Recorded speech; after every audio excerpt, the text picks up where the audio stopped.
아멘. 할렐루야.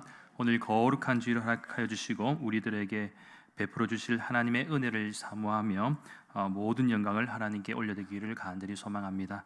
특별히 귀한 예배의 자리로 나오신 여러분을 주님의 이름으로 축복하며 오늘 이 시간도 하나님께서 여러분들에게 큰 은혜와 믿음의 결단이 있는 소중한 시간이 될 수 있기를 예수님의 이름으로 간절히 축원합니다. 오늘 이 시간에는 믿음의 영웅이 되십시오라는 제목으로 잠시 하나님의 말씀을 나누도록 하겠습니다. 난세의 영웅이 난다라는 말이 있습니다. 이것은 나라가 어지러울 때 참된 지도자가 등장한다는 말과 같습니다. 그런 의미에서 이러한 표현은 세상의 역사에서도 적용될 수가 있겠지만 신앙의 역사에도 적용될 수가 있습니다. 참고로 현재 21세기에서 가장 강력한 국가를 꼽는다면 미국일 것입니다. 물론 미국도 언제까지 초강대국으로 존재할지는 아무도 혼장담할 수가 없습니다. 왜냐하면 국제사회 그리고 세계 역사 가운데 늘 강대국들의 힘과 권세는 영원하지 않았기 때문이죠. 예를 들면 과거 대로마 제국도 그랬고요, 대영 제국, 그리고 프랑스 나폴레옹이 활약했던 시대도 그렇고 또 몽골의 징기스칸도 그랬습니다. 보통 우리가 강대국은 크게 두 가지 면에서 평가를 합니다. 하나는 국력 차원이고 또 다른 하나는 공간 차원입니다. 즉 국력 차원은 얼마만큼의 정치력, 경제력, 그리고 과학기술이나 군사력 등이 있는가에 대해서 평가하는 차원이고, 이 공간 차원은 얼마나 넓은 땅을 차지하고 있고 또한 자원이 풍부한가로 평가할 수가 있습니다. 그러나 이보다 더 중요한 것은 그 나라가 가지고 있는 민족성이나 시대정신, 그리고 상식적인 수준에서의 이웃 나라들과의 관계성도 매우 중요한 요소라고 볼 수가 있습니다.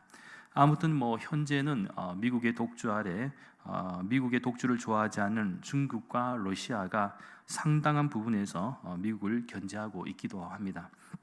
그런데요, 강대국들은 그들이 가지고 있는 독특한 정치적이고도 문화적인 특징이 하나 있습니다.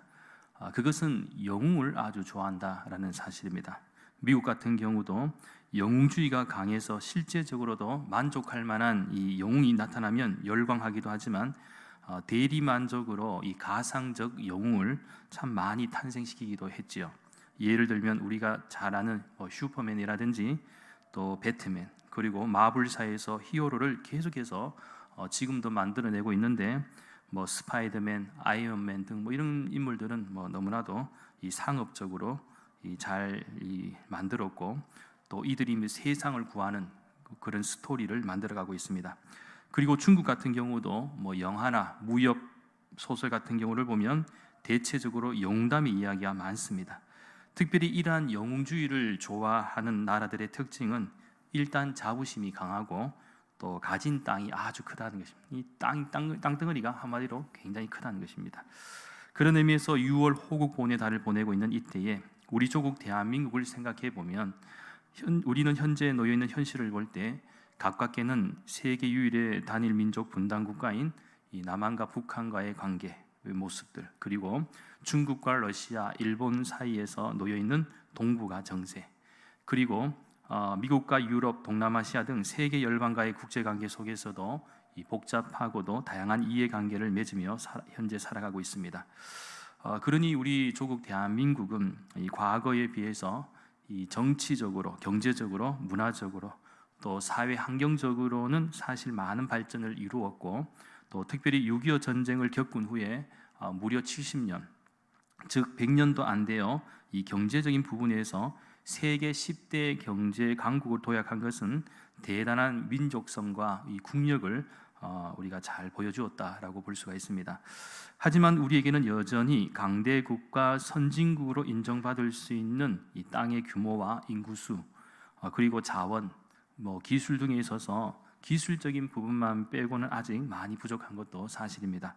그러나 너무나도 감사한 것은 과거 우리나라가 가장 혼란스러웠던 격동기의 시기에 이 변방의 작은 나라인 대한민국에 복음이 전해졌고 그 어려웠던 때에 신앙은 시대 정신을 반영했고 우리 민족에게 희망을 불어넣어 주었습니다.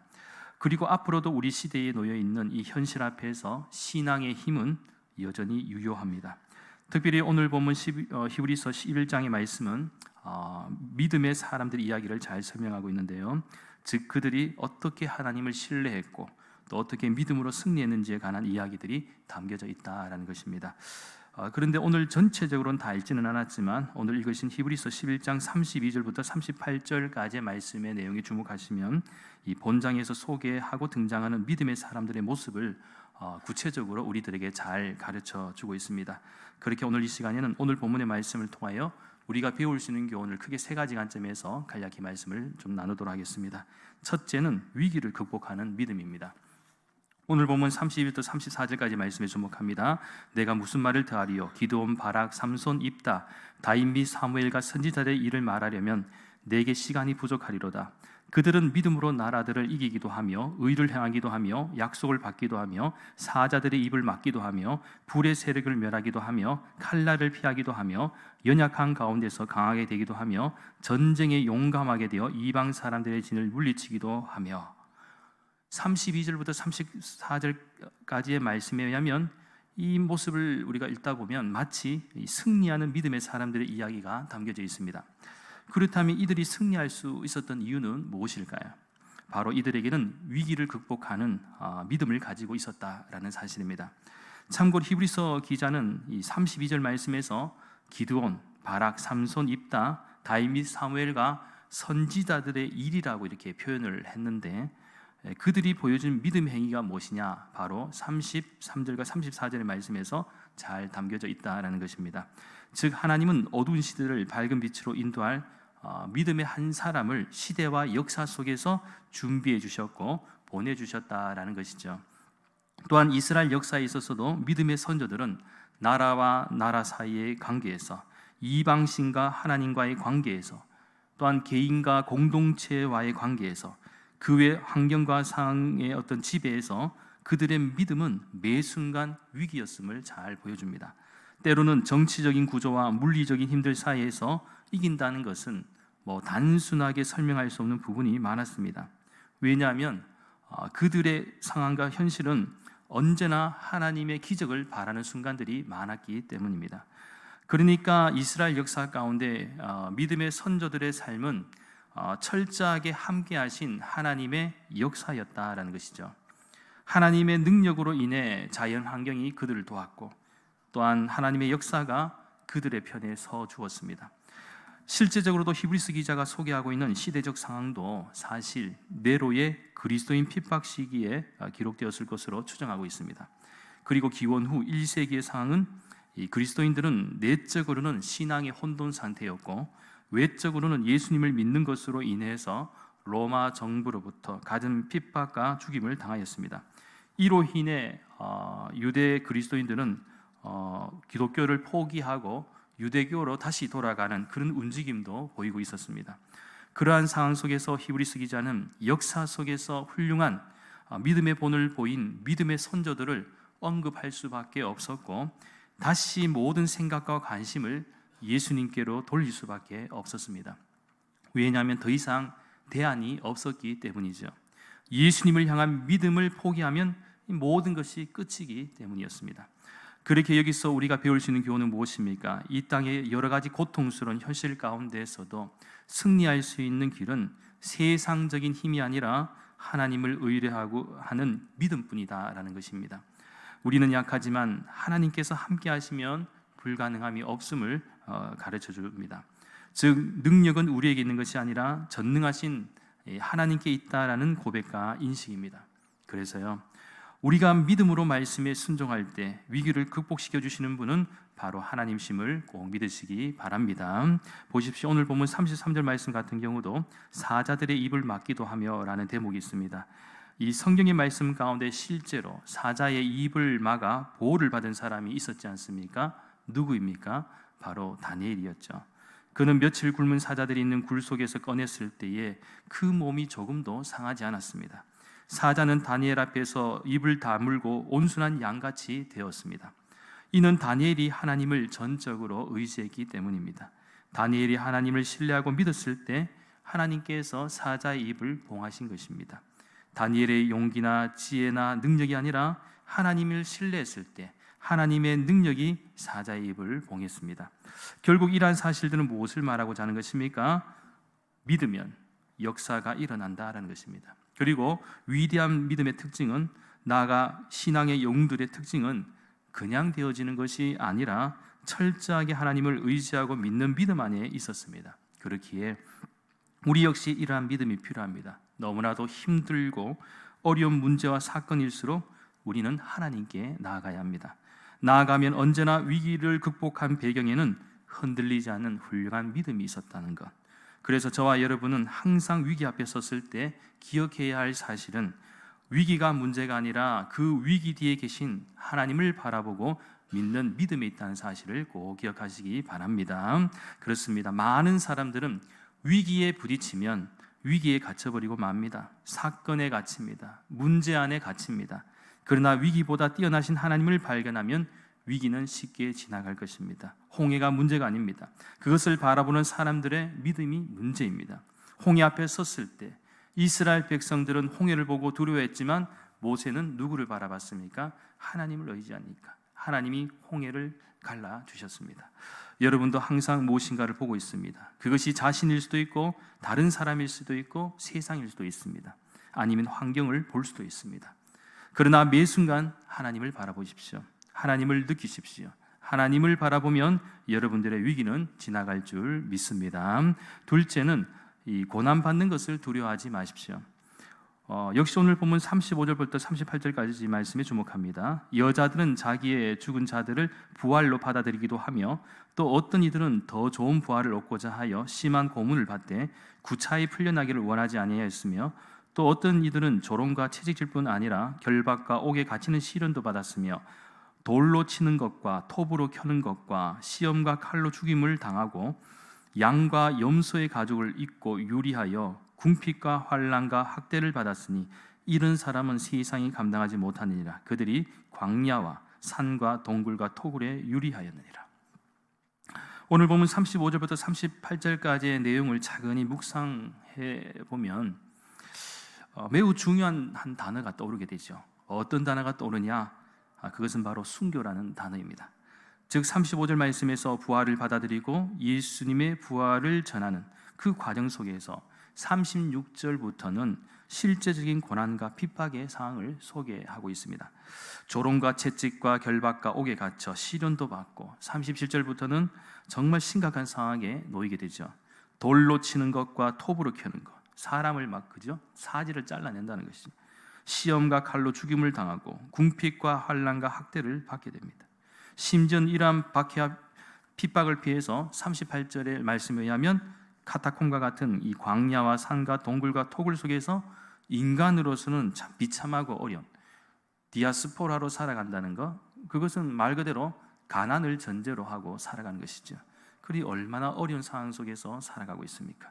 이 상황만 놓고 보면 예수님을 믿는다는 것이 너무 힘이 들고, 왜 하나님은 이렇게 고통을 주시는가를 묻지 않을 수가 없다는 것입니다.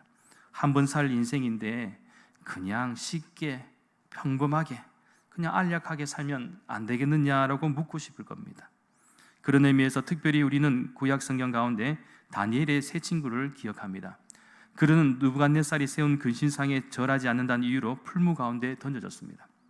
하지만 그들은 하나님께서 자신을 극렬히 타는 풀무 가운데서 능히 건져내실 것을 믿었습니다. 그래서 만약 그리 아니하실지라도 금신상에는 절하지 않을 것이다 라고 이렇게 선포를 했죠. 그들이 들어간 풀무불은 보통 불이 아니었습니다. 평소보다 7배나 더 뜨거운 불이었고, 그들을 끌고 갔던 사람들조차 태워 죽인 불이었습니다. 그러나 다니엘의 세 친구는 죽지 않았습니다. 왜냐하면 하나님께서 막아주셨기 때문이죠. 어쩌면 신약시대의 그리스도인들은 구약 성경의 인물들의 이런 이야기들, 하나님이 구약 성경 가운데서도 함께 하신 이스라엘 역사 가운데 위대한 믿음의 선조들, 훌륭한 믿음의 영웅들의 이야기를 들으면서 현재 핍박받고 있는 이 신약의 성도들도 얼마나 많은 생각을 했을까요? 포기하고 싶을 때, 모든 것을 다 내려놓고 싶을 때, 내가 이렇게까지 살아야 되는가? 목숨을 걸고 믿어야 되는가? 그렇게 흔들릴 때에 히브리서 기자는 아니다, 구약시대의 믿음의 선조들을 보라. 그들도 이렇게 우리처럼 고통 가운데 있었지만 환난과 핍박과 가난과 엄청난 어려움 가운데 있었지만 그래도 그들은 포기하지 않고 끝까지 하나님을 바라보았다라는 사실을 계속해서 강조하면서 그들에게 힘을 실어주고 있는 것입니다. 그래서 어쩌면 신약시대의 그리스도인은 구약 성경의 인물들의 이야기를 들으면서 자신의 믿음을 돌아볼지도 모릅니다. 이 길을 두렵고 피하고 싶지만 그래도 예수 그리스도께서 자신을 부르셨기에 그저 순종하고 있다는 것입니다. 마찬가지로 오늘 우리 시대의 성도들도 그러합니다. 어떻게 보면 신앙생활의 가장 큰 방해물은 결국 우리 자신일지도 모릅니다. 나의 교만, 인간적인 생각, 정욕 등이 가장 큰 신앙의 방해 요소입니다. 그래서 우리 자신의 그릇된 믿음이 하나님을 못 보게 합니다. 또한 자기 믿음이 옳다고 하는 선입관이 하나님을 보지 못하게 가립니다. 그러나 이런 것이 아닙니다. 우리는 우리 자신의 믿음까지도 재검토해 보아야 합니다. 제일 위험한 사람은 교만한 사람입니다. 그런 의미에서 여러분은 여러분의 믿음을 확신합니까? 정말 내 믿음이 순수하고 겸손하며 확실한가 자신이 있습니까? 그렇다면 절대 흔들리지 않는 여러분의 믿음을 보여주십시오. 이 흔들리지 않는 믿음은 여러분의 삶과 상황을 변화시켜 줄 겁니다. 그리고 더 이상 고난을 두려워하지 않게 될 줄 믿습니다. 마지막 셋째는 하나님의 말씀을 붙들어야 합니다. 예전에 어느 집사님과 상담 아닌 상담을 한 적이 있었습니다. 그분의 이야기는 자신의 일이 너무나도 잘 안 풀린다라는 것이었습니다. 그래서 주변에서 자신에게 스트레스를 주는 사람도 많고 또 일은 일대로 되지 않고 또 성과도 없고 너무 답답하다라는 것입니다.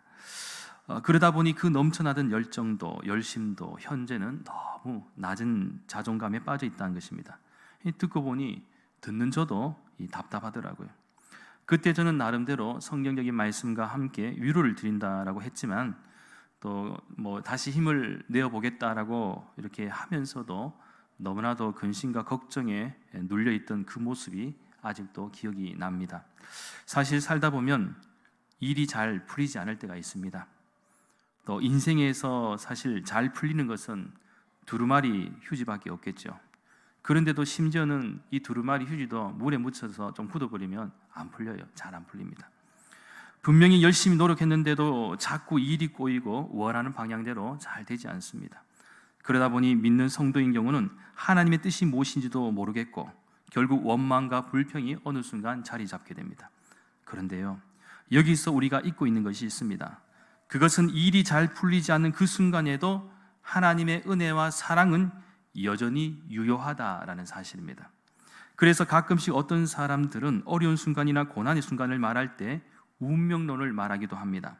심지어는 하나님을 믿는다고 하는 성도들 가운데도 고난을 운명론적으로 푸는 사람이 있습니다. 즉 하나님이 정해 놓으신 운명이 있으려니 생각하면서 스스로 자포자기하는 것이죠. 또한 하나님의 뜻이려니 하고 생각하면서 모든 것을 합리화시키고 있습니다. 그럴 때 이러한 모습은 어둠의 영, 어둠의 권세인 사탄이 매우 환영하는 부분입니다. 즉 우리에게 있는 어려움과 고난은 절대로 운명론적인 것이 아니라는 사실입니다. 예를 들면 과거 이스라엘 백성들이 그들의 역사 속에서 포로기 생활을 무려 70년을 한 적이 있었지 않습니까? 그런데 그들이 그들의 역사 가운데 처한 운명으로 받아들이고 이미 하나님이 정해놓으신 것으로 받아들인다면 어떻게 될까요? 그렇다면 이미 결정되어 있는 것이기에 그들이 할 수 있는 것이 아무것도 없다라는 것입니다. 하지만 그렇지가 않는 것이 당시 하나님은 믿음의 사람들 그리고 믿음의 영웅들인 선지자를 통해서 끊임없이 말씀을 주셨고 또 기회도 주셨습니다. 그러나 문제는 그들이 하나님의 뜻으로 받아들이지도 않았고 저버렸기 때문에 결국은 이 하나님과 이스라엘 백성들 사이에서 소통은 불가능해져 버렸다는 것입니다. 예를 들면 구약 성경 스가랴 7장 11절과 12절 말씀에 주목하시면 그들이 듣기를 싫어하여 등을 돌리며 듣지 아니하려고 귀를 막으며 그 마음을 금강석 같게 하여 율법과 만군의 여호와가 그의 영으로 옛 선지자를 통하여 전한 말을 듣지 아니하므로, 여기서 중요한 것은 듣지 아니하므로 큰 진노가 만군의 여호와께로부터 나도다라고 이렇게 설명하고 있습니다. 그렇기에 그들이 알면서도 거부했고 귀 기울이지 않으려는 돌 같은 마음이 지속될 때 하나님은 벌이라도 주어 고쳐 놓으실 수밖에 없었다라는 사실입니다. 따라서 이스라엘 백성들은 스스로 좋지 못한 미래를 만들어갔고 자신들의 돌 같은 마음으로 인해서 그들 스스로가 인생을 망쳐갔다는, 언제나 하나님은 운명론적으로 우리의 인생을 탁 던져준 것이 아니라 계속해서 끊임없이 우리와 소통하기를 원하시고 말씀하시고 기회를 주시고 우리의 마음밭만 달라지면 얼마든지 잘 될 수 있는 길을 열어주셨음에도 불구하고 우리 스스로가 망쳐갔다는 것입니다. 마찬가지로 오늘 우리 시대도 하나님은 변함없는 은혜와 사랑으로 우리에게 참 평안과 안식, 구원과 기쁨으로 유효하게 초대하고 계시는데 문제는 우리의 마음과 입장입니다. 돌 같은 마음을 내려놓고 진심으로 하나님의 말씀에 동의하는 것이죠. 그리고 하나님의 말씀으로 아멘으로 화답하며 붙잡는 것입니다. 시대가 악할수록 우리의 가정과 교회와 사회 그리고 국가가 더욱 위기 앞에 서 있고 수많은 도전을 받을수록 우리 인생의 살 길은 바로 하나님의 말씀 앞에 동의하고 순종하는 것입니다. 과거 우리 조국 대한민국이 정말 어려졌을 때도 믿음의 영웅들이 일어나 하나님의 말씀에 순종하였고 보이는 현실 앞에서 눈물로 기도하고 회개하며 하나님의 은혜와 자비를 구했을 때 살려주신 것처럼 지금도 우리는 그러한 순간에 놓여 있다는 사실을, 그리고 기억하십시오. 하나님은 우리 믿는 성도들의 단점보다 장점에 더 관심이 많으십니다. 그리고 자세히 돌아보면 우리가 받지 못한 것보다 의의로 받은 것이 더 많습니다. 또한 여전히 실수 많고 연약하며 죄로부터 자유로울 수 없는 연약한 존재이지만 하나님은 하나님의 말씀 안에 굳게 서서 세상과 육신에 대해서 믿음으로 싸워 승리하기를 원하십니다. 여러분 믿으십니까? 믿으시면 아멘. 영웅은요 그저 되지 않습니다. 진정한 영웅은 정말 평탄할 때, 좋을 때 나타난 것이 아니라 정말 힘들고 어려울 때, 그리고 하나님을 위해 기꺼이 위기와 고난을 두려워하지 않고 담대하게 믿음으로 받아들일 때 하나님은 우리와 늘 함께 하시고 극복할 수 있는 힘과 용기, 능력과 역사를 우리들에게 허락해 주실 줄 믿습니다. 바라옵기는 여전히 우리의 가정과 교회 그리고 우리 사회, 나아가 국가적으로도 절대로 쉽지 않는 환경과 상황 가운데 놓여 있지만 하나님은 우리에게 기대하시는 바가 많으십니다. 그렇게 때로는 불 속에 들어가는 것도 두려워하지 마시고 고난을 두려워하지 마십시오. 오히려 언제나 우리와 함께 하시는 하나님을 믿음 안에서 의지하고 순종하며 날마다의 삶 속에서 영적으로 승리하는 복된 우리 대구난강교회와 모든 믿음의 가정들이 되시기를 예수님의 이름으로 간절히 축원합니다.